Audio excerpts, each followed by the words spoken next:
This is the Retirement Key Podcast with Abe Abich, founder of Abich Financial Services.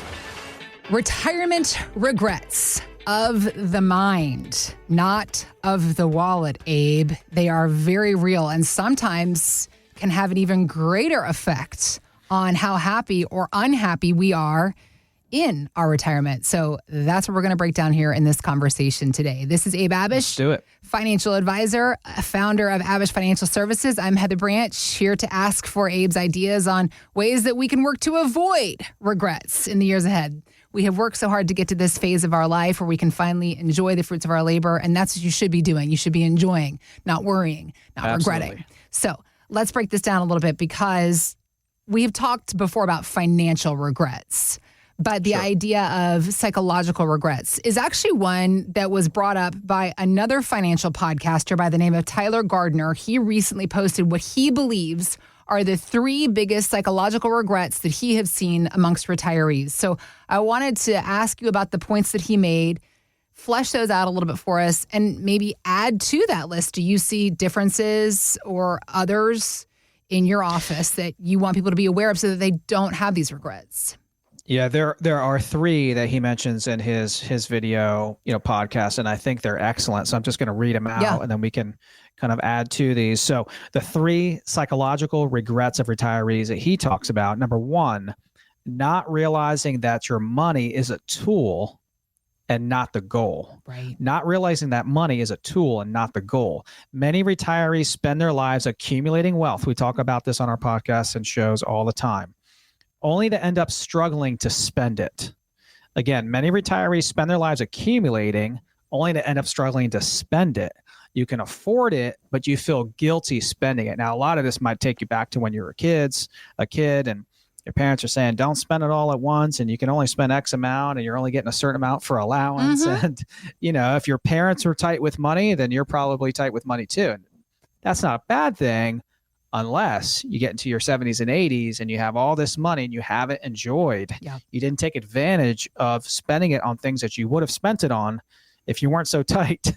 Okay. Mm-hmm. So the gentleman recommends trying to have a required spending account, like have a play account. Put some money aside, whatever it is, 20, 10 grand, 5 grand, 50 grand, whatever it is that you're going to spend on stuff that you really enjoy, stuff that brings you life, stuff that you want to do. Yeah. Bucket list items. Yeah. When people are in our office, Heather, and all the time I'll say, a lot of our clients, they have spending problems. The spending problem is not that they're spending too much. They're not spending enough. Huh? And they've got 3, 4, 5 million socked away. And I'm like, you have a spending problem. You don't even need this money. Your pensions and Social Security covers all the bills. And you've got several $1 million on top of it. We're going to have to actively put together a retirement income plan that helps you spend it. Okay. Otherwise, it's gonna all go to your kids, and that's not And what's bad the point either. of that? Right. But yeah, a lot of people say, "Well, well, you my save all kids this are." money." Yeah. A lot of people say, I don't want to pass on any money to my kids, or whatever's left over is left over. Yeah. Or my kids will be fine. They're doctors, attorneys, whatever. They're taken care of, or their spouse's family is going to take care of them. Whatever. Right. If passing money on to your kids and grandkids is important, it is to a lot of people. So I don't want to downplay that, but you get the point. Yeah. Do not wait until your 70s and 80s when you're, older to enjoy it all, right? Because you might not have that opportunity.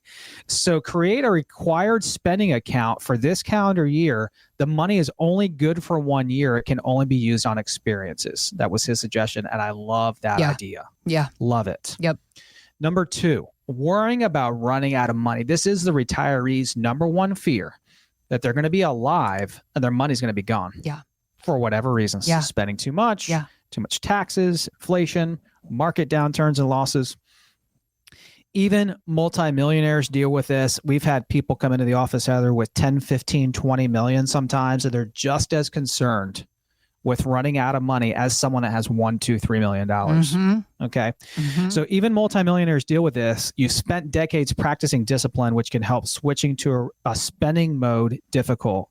You spent years and years accumulating, which can mean turning this accumulation into spending is difficult for a lot of people. Sure. If you're not careful, you could end up dying with more money than you started. Don't trade years of living for years of worrying. When you have a plan, a retirement income plan, a comprehensive retirement income plan that not only just addresses the investments, that's what most phase one firms handle, is just the investment, but then also adds in a plan for taxes, healthcare, estate planning, a plan for income, a plan to enjoy all this money you've just socked away. Then the chances of success go through the roof. And then people can retire with more added confidence and dignity because you have something to follow, measure, and track. And man, when people leave our offices and conference room tables, they usually feel so much better. Okay. Because they've reviewed and revisited the plan and now have a very good idea of how this plan should perform and what it should do for them at least the next 6 months, year, next several years of their lives, if not more. Number 3, realizing you waited too long to enjoy life. Number 3, the third psychological regret of a retiree, realizing you've waited too long to enjoy life.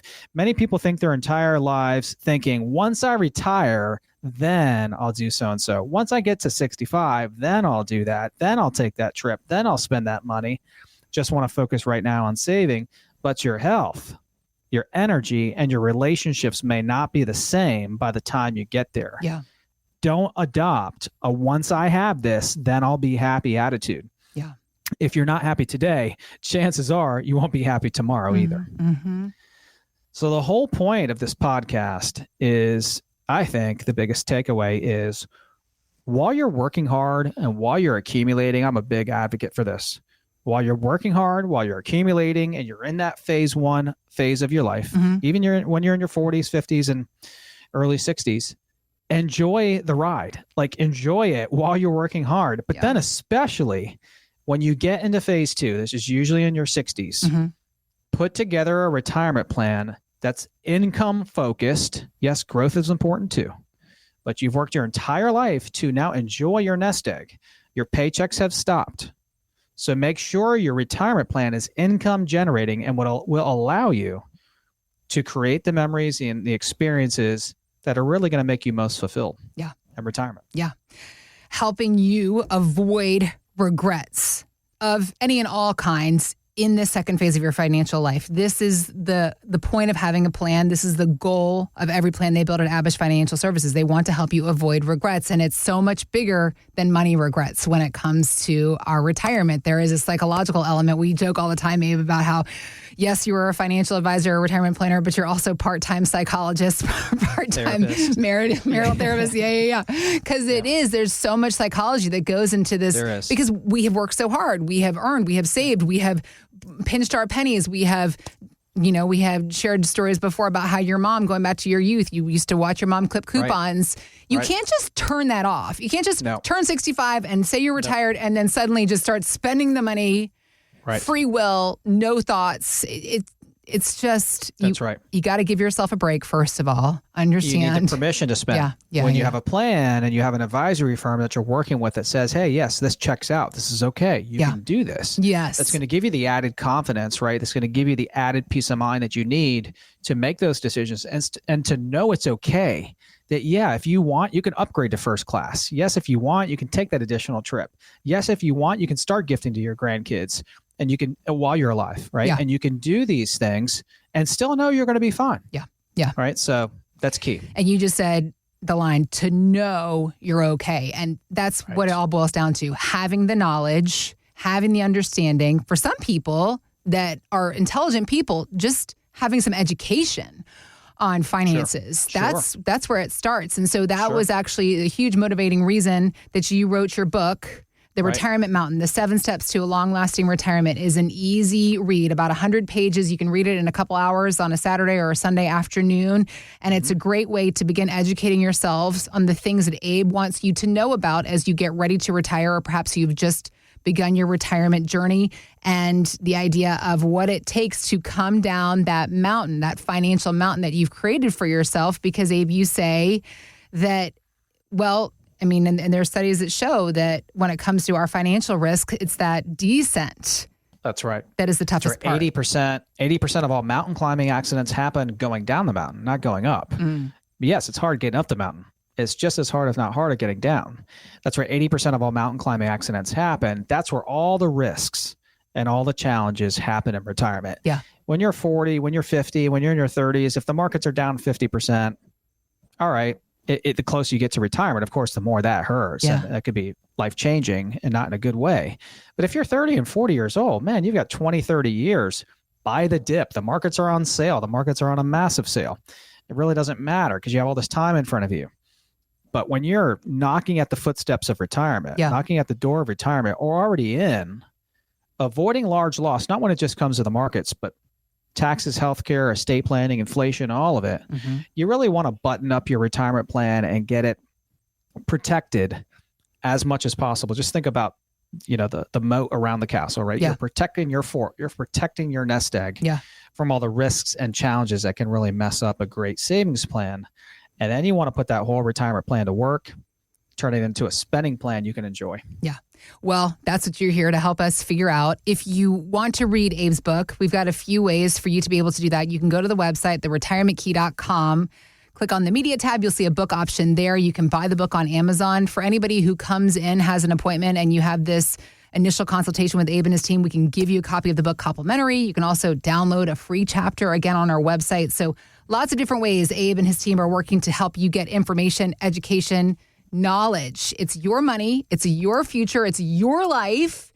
You deserve to be in a positive place with it. You deserve the education and information. Abe and his team are here to help you get all of these things. So again, visit us at theretirementkey.com. We also have links posted in the show notes, so you can just click there. Let's get to work on getting you this information so that you can avoid these regrets in the years ahead and instead look forward to all the years of happiness that you deserve through the knowledge and information of a plan of your own. Again, it's theretirementkey.com. Thanks for listening to the Retirement Key Podcast with Abe Abich. To learn more about Abich Financial Services, visit theretirementkey.com. And join Abe for his radio show, The Retirement Key, Saturdays at 8 a.m. and 2 p.m. and Sundays at 8 a.m., 2 p.m., and 5 p.m. Abish Financial Wealth Management is a registered investment advisor with the SEC. Registration as an investment advisor does not imply a certain level of skill or training, and the content of this communication has not been approved or verified by the United States Securities and Exchange Commission or by any state securities authority. The information contained in this material is intended to provide general information about Abish Financial Wealth Management and its services. It is not intended to offer investment advice. Investment advice will only be given after a client engages our services by executing the appropriate investment services agreement. Information regarding investment products and services are provided solely to read about our investment philosophy and our strategies.